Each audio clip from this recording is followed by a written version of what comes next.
My good friend Tim Maurer is a financial planner, a college instructor, and co-author of The Financial Crossroads. And he also happens to be, how do I say this, a little verbose. So I challenged him to sum up a host of complex personal finance topics in 90 seconds or less. So let's see how he does. Life Insurance Part 2. How?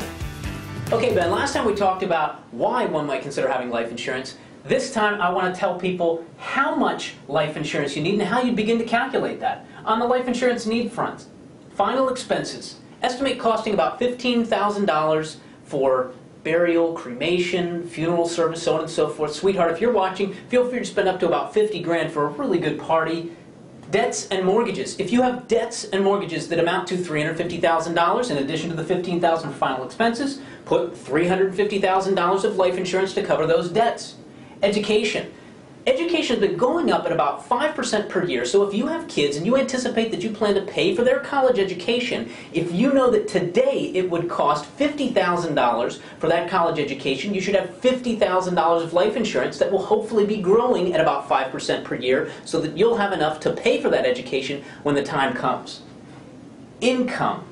Income replacement is the big one.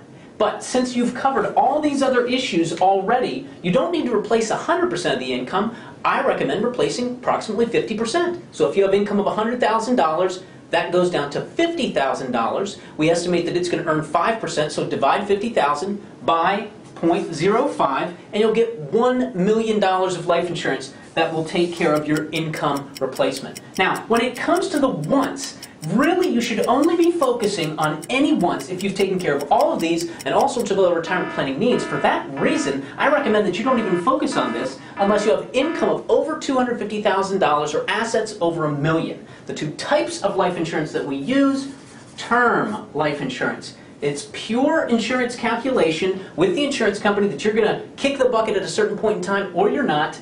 You pay them, they cover the risk. And that is how we cover life insurance needs. Permanent life insurance has the pure insurance in here. This would be whole life, universal life, variable life. You have an investment component also in here. And as I said, unless you have income of over $250,000 or assets over $1 million, you really do not need to be concerned with permanent life insurance. Ben, talking a little fast, but I think I still went over.